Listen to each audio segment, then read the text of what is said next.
Mga Repapits, magandang araw sa inyo. Ito yung Master Repapits Longmelia. Siyempre, dito sa bahay, pag nasa bahay tayo, nagluluto tayo. Isa tayong dakilang cook. Hindi lang tayo magaling sumayaw. Hindi tayo magaling, kumanta. Siyempre, tatawa. Magluluto tayo. Siyempre, kailangan pag nagluluto ka, may halong love. Luto tayo.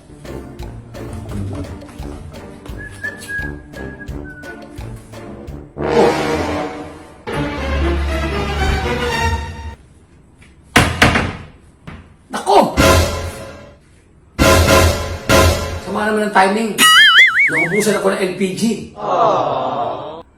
Kailangan bumili ko ng LPG. 2 linggo pa lang ito LPG namin. Bakit parang ubus na kagad? Ang bilis naman namin. LPG pero teka, inaisip ako at nakita ko meron daw bagong LPG ngayon talagang garantisado, gusto sa timbang, gusto sa lahat at maganda pa tangke. Pasya lang pumato. Nakita ko ito. Ang pangalan ito, kung di ako nakakamili eh. Price Gas LPG. Pupunta ako. Magbibihis na yung Repapits. Pupunta na ngayon doon. Price Gas LPG. The best daw yun. Masubukan na. A few moments later.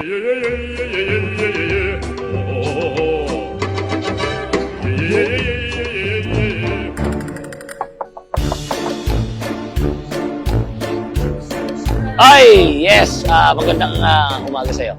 Ito yung Price Gas. Ama, bibili ko ng gas. Ng tangke. Ano ka mo?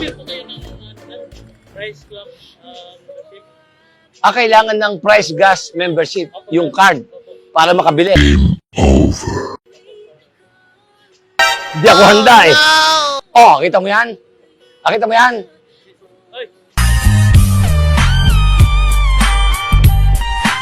Kilala mo ko.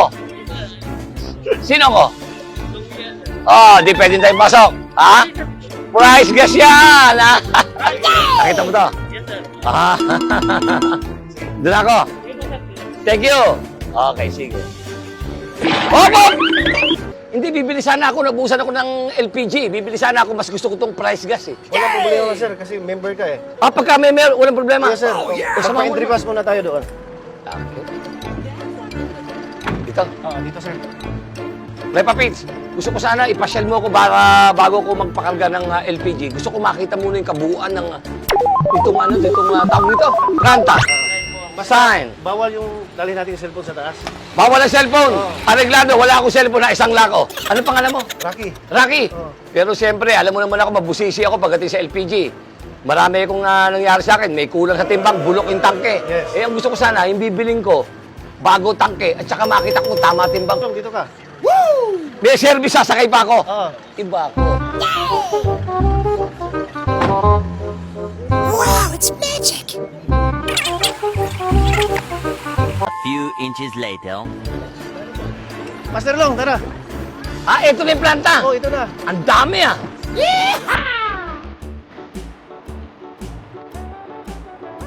Kung refilling area natin. Ito yung refilling area. Ayan, ang ganda, ang linis. Saka, mukhang safe na safe mukhang walang Ang linis dito. Okay, tama. Bigyan mo ko ng tangke. Sige, kargahan muna natin.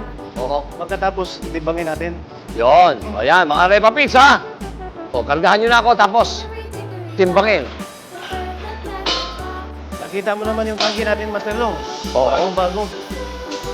Ang ganda.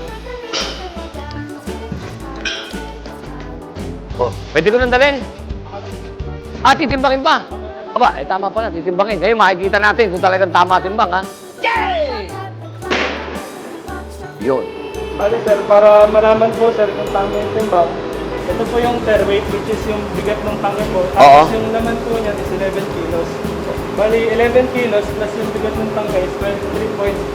At nag-point ko siya, ibig sabihin sobra. Dapat 23 lang po. Di sobra pa. Makakaluto pa ng mga 8 sinain yan. Ganon, katindi ang Price Gas. Okay. Safe ba to? Safe na safe ba yan? Oo. Para make sure po natin sir. Wala po siyang leak. Tapos next po is ito po. Oo. Kung may singaw, wala. Ang bigat. Saktong-sakto. Surprise gas. Okay, ha? O, paano? Ibig mo sabihin, samahan mo kong dali sa bahay niya? Hindi, doon lang sa cashier. Ah, sa cashier, babayaran ko ron. Ayan. Tapos, Magdala muna tayo ng gate pass bago tayo magbayad. ah, okay, tara. Okay. Tama ba? QR code, no? Picturean. Ito nga pala. Okay, pasok na. Bayad na at siyempre, kasama ko na ang price gas. Rocky Boy! Higa! Master Long, tara. O, paano mga Rema Pits? Magluluto na yung Rema Pits, siyempre. Basta LPG, price gas. Ayan, pagka naman price gas, dapat LPG. Rocky Boy, tara na. Tara. Dito ka na, Rocky Boy, sa una. Yan, dito ka. Yan. Hindi na ako mapagalitan ng misis ko. Maganda na lutuan ko. Okay, open the door!